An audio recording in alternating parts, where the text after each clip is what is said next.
Over time, life can happen.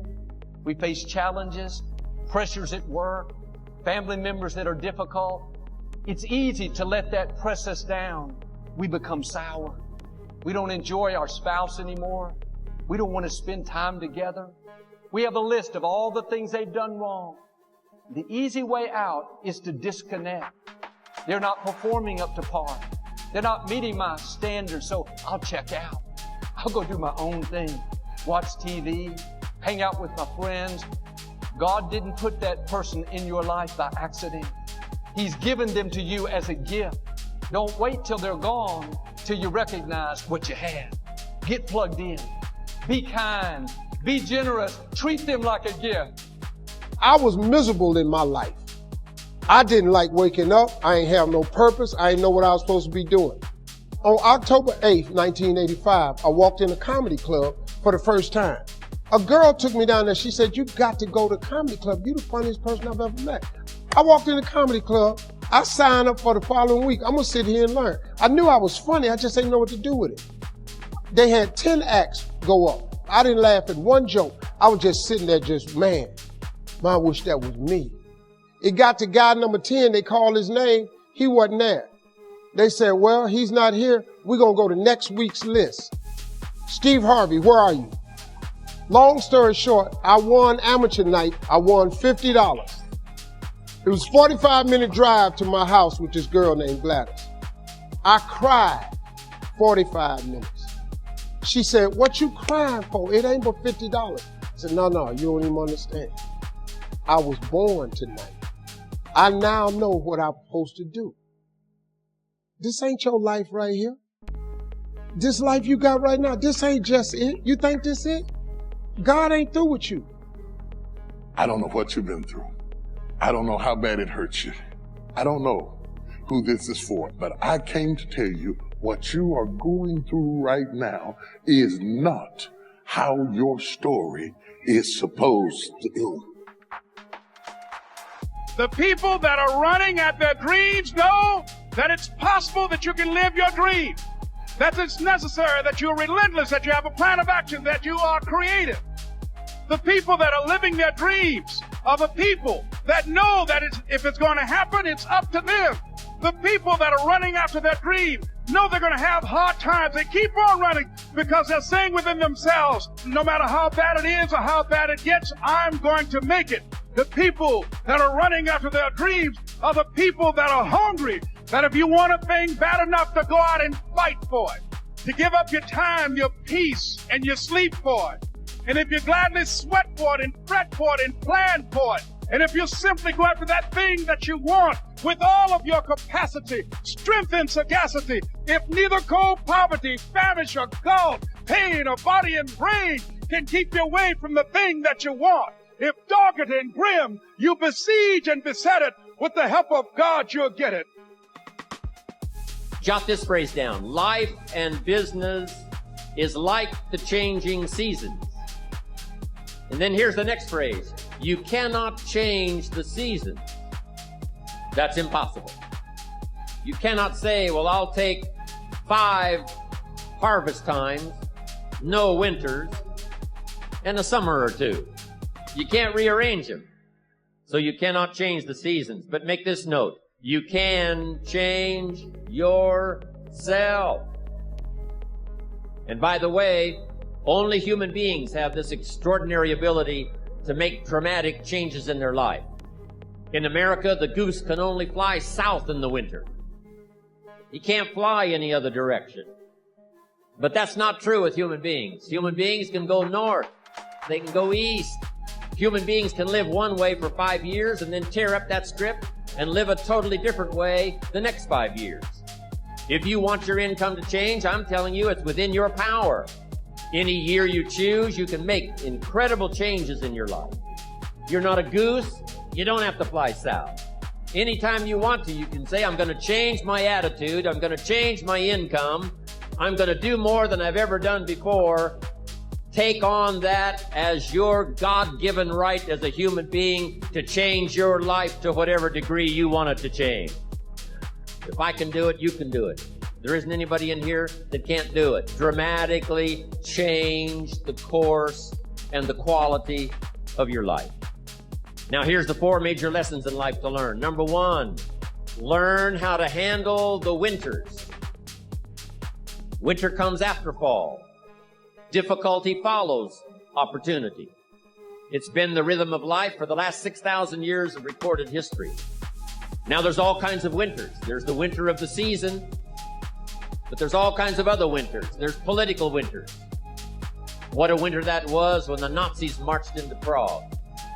What a winter it was when Stalin finally took power in Russia. What a winter it was in Japan back during World War II, one of the longest winters in recorded history. So the winters are going to come. The winter of sickness, the winter of devastation, social winters, economic winters.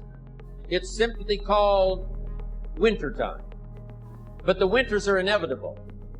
You say, well, Mr. Rohn, what can I do about the winters of life? In World War II, we marched against the winter, and finally the spring came. And that's what I'm telling you. It's possible for you to conquer your winters. But anyway, that's going to come. The winter of a divorce, the winter of a death in the family, some things we can't understand. But here's what we do know. It's possible for us to get through the winter. Here's what's exciting about the passing of time. It takes you through whatever you're experiencing at the moment. Now, how do you handle the winters? You can get better, and you can get stronger, and you can get wiser.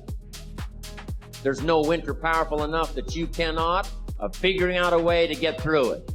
Hang on. Make this note. Winters don't last forever. So become wiser, become stronger, become better to handle the winters that are going to come in your life. With self-esteem bursting out all over, with the skills you're going to develop, you're going to be able to handle whatever comes your way. I promise you that. Now here's the next season. It's called the season of spring.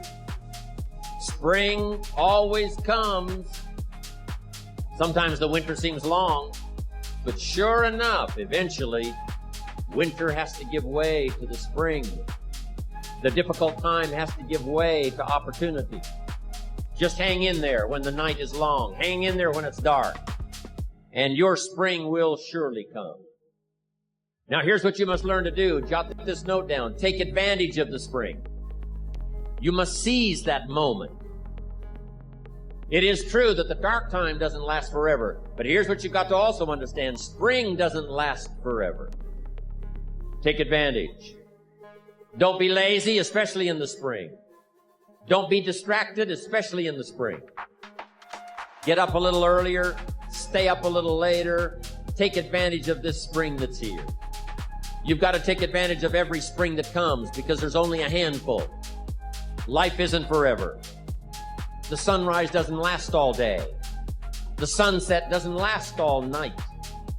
We all have periods of time, pieces of time. And when those pieces of time comes, what you've got to do is take advantage of each time that comes. At the longest, life is just a small period of time. Don't waste a chance. Each spring that comes, take advantage of them because there's just a few. Don't let them all pass.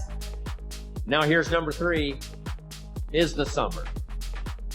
In the summer, we've got 2 things going for us. One is opportunity, but the other is to watch out for your enemies. And believe me, we're going to have some. There's going to be people that'll be envious, and they will not be your friends. I'm asking you to stand at the door. I'm asking you, whatever threatens you, threaten it back. Whatever wants to overwhelm you, stand up and do battle with your enemies, wherever you find them. Now here's one more. We must also deal with the enemies within ourselves. Make this note. Don't become a victim of yourself. It's possible to become a victim of gossip. It's possible to become a victim of the things that happen. But here's the most important thing. Don't become a victim of yourself. Forget the thief in the alley that's after your purse. What about the thief in your mind that's after your promise? The thief in your mind that says you're too tall. The thief in your mind that says, well, yes, it'll happen to people out in California, but it can't happen way over here on this side of the world. I want to reassure you that you can do it. I want you to reassure you that you can make the decision. Find some things to do, step at a time, yes. But there isn't anything you can't walk away from. There isn't any challenge you can't overcome. Now here's the last season. It's called the season of harvest. After the long summer, we've been disciplined. Then, as one writer said, in due time, your harvest will come. And I want you to have that same opinion. Your day will come. Your harvest is sure. And then you'll be able to say, by gosh, the hard work has paid off. The lonely nights have paid off. And my harvest has finally come. There's going to be things in your life that you don't have control over. There's things that you can control. There's things you can't control. Now, I will tell you that human beings can control a lot more than they think they can. And oftentimes it's pretty easy just to say, oh, that's not me. That's not on me. And I think that's the whole genesis of the idea of extreme ownership is most of the time, or much of the time, people say that's not my fault. There's nothing I can do about that. And more often than people think, there is something you can do about it. And you can, and it is your fault. So sometimes when you think you're making the wrong decision, or you have to making the toughest decision because you're thinking about somebody else and the consequences, if you think the price of winning is too high, wait till you get the bill from regret. We're built to walk uphill. And when you reach the pinnacle of the hill, you want to stop and appreciate the vision. But the next thing you want is a higher hill in the distance, because it's from the uphill climb that we derive our value. And I mean this technically. So almost all the positive emotion we feel, that's experienced in relationship to a goal. And so in some sense, you want a goal that you can never attain, right? So you can always move closer to the goal that recedes as you move towards it. You think, well, that's frustrating. It's like Sisyphus pushing the rock uphill. But it's not, because as you pursue that goal, you put yourself together and your life does get better and richer and more abundant. And that bill from regret is generational. And there's a lot of people listening to this that bill has been passed on from generation to generation, and you are holding that bill right now. And somebody in one of your generations has to pay that bill off. I want to be up, then anybody in the world wants me to be down. And it's all about, well, like I said before, self-belief. My whole success is from belief. Something I can feel, but not actually see. I'm realizing that I have to daily show up for myself if I want my life to be what I want it to be. Right. It is a battle. Mm-hmm. And not only that, but it's like you have to have some sort of a plan. When I used to be a little bit more aimless, I was just like, oh, I want things to be good. It wasn't enough. The only way you're ever going to get to the other side of this journey is you have got to suffer to grow. To grow, you must suffer. And some people will get it, some people won't. I think to myself, man, I'm afraid of doing this. And I'm like, no, I'm not. I'm afraid of what this person's going to think about me. Because if I were to be able to fail in quiet, in complete isolation, then I wouldn't care. And then I think, well, what if I don't succeed in public? What do they think then? Nothing, right? They don't think about me at all. It's hard to be comfortable with yourself. So it's very hard to be comfortable with other people. That's why I always stress with people, like, you've got to accept yourself for what you've done wrong. Do your best. And also find some difficult shit to do, because that gets away a lot of the anxiety that you carry around in your body. A lot of difficult things make regular life less difficult. And as I've said since day one, it's motivation is a feeling that comes and goes, and it doesn't matter whether it's there or not. Discipline is infinitely more important. So no matter how you feel, get up and do what you're supposed to do. That's it. And that's discipline. It's not motivation. If you only did what you were supposed to do when you were motivated to do it, that's leaving it to chance. But if you're disciplined, you go do what you're supposed to do. That's the way it works. So you have to work off this mentality of, I have to be undeniably the best person in my role, to where it's impossible to ignore. That's what undeniable means. Impossible to ignore. And when you're impossible to ignore, you're valuable, whether you're valuable here or there or anywhere else. If you can cultivate this mindset where you are that kind of contributor, you will get paid, you will win, and your career will progress. And anything less than that, you won't. I fight against that. You know, it's the big challenge. It's when you're not willing to do something, but you have to do it. This is the main point. This is why I say our mind, it's a box of surprises, and you have to challenge yourself to be consistent. I repeat, sometimes it's hard. It's what many people say, you like to go to the gym every day. Of course not. It's not true. Nobody likes to go to the gym every day. But you have to do it. You got to be hungry, man. I mean, I know how I felt I know how I felt aspiring to be something before anybody ever knew. You know, I know what it felt like to be in the gym by myself when nobody cared, you know, and I wanted to be successful so bad. I wanted to be a basketball player so bad. Every part of me, you know, was going to put everything into that. The human mind can only really grow through resistance. You can only strengthen your character and become a really strong person inside if you have resistance. If you fail, if you get up again, and if you work hard, and if you work your ass off, and if you struggle, the more you struggle, the further you're going to go and the stronger you're going to get. So it's just the way the rule works. Most of us, we live in a box, and we don't want to go outside that box at all, ever. Outside that box is all these possibilities of life. What we do is we shackle our mind. We are a prisoner in our own mind. This is all I can do. This is all I'm good at. And we take away the possibilities of, you could be this, you could be that, you could be all these things. What are the things that you fear that's been keeping you from living your dream? That's been keeping you from doing some things that you would like to do? Just think about those things. You could either go back to your comfort zone, and there you won't find any growth, or you must be willing to go forward and face your fears again and again and again.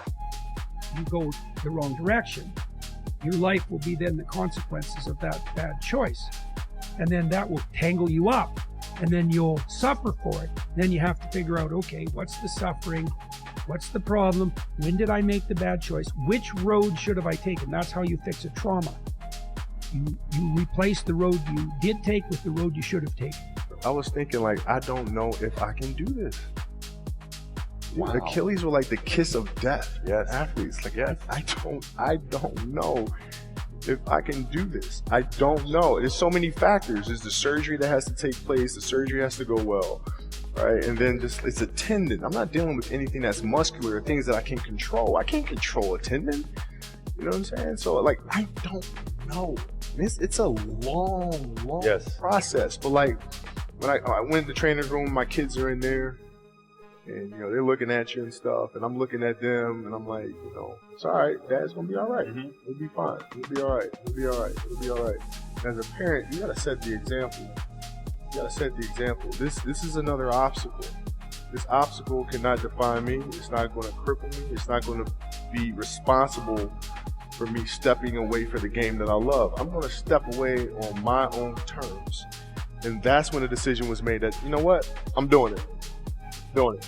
Anyone that tries to baby themselves and pamper themselves and trying to protect themselves, oh, I don't want to feel bad, oh, I don't really want to go through any discomfort, it's over. You're never going to get there. That's just the way it is. I mean, you have to be able to struggle, and if you're not able to, work on that. Work on that you're learning how to accept pain, misery, and discomfort all of the things that you don't like, because the more you experience the things that you really don't like, the more you can grow and the tougher you get and the more you can handle. I want to introduce y'all to this very simple concept.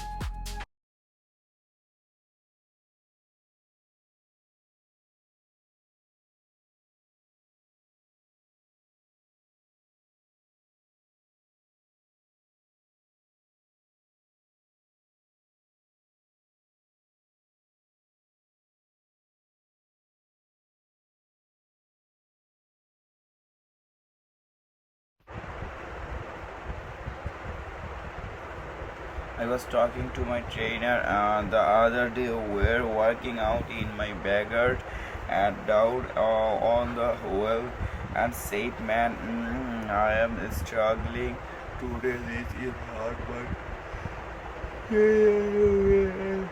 man, he said, no man, this is hard. He said, how you came from a poor kid in the projects and neighborhood and the TV star. He said that hard, and I am too. I'm not near as hard. Everybody in this room wants to think. Everybody wants to be successful, and everybody. I'm going to tell you some things about that.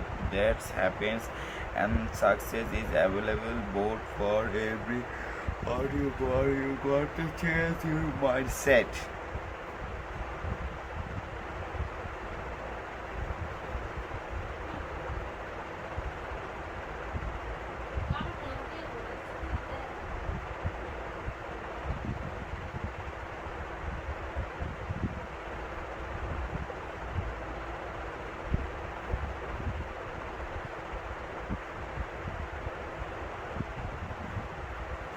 You got successful this money to your house. You did wrong about that. If you make it easy, you did wrong about that. If you want to be successful, got you.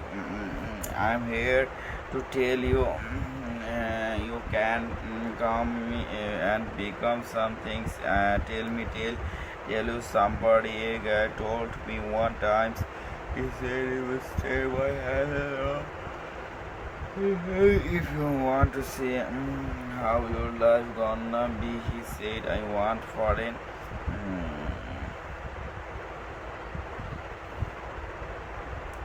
He says, see what he's driving, see the house he's wearing. So it took me about 6 months, and I was thinking about it. I decided I really did this, so I let you work it late. I just went it, and he said we started driving. Was not the car I dreamed of boat, and then he pulled up in front of was not the house that was dreaming of waiting. Was came to the door. That damn so was not who I was dreaming or opening up. And he told me, he said, you will never make more money than your boss makes. So if that's the car he drives.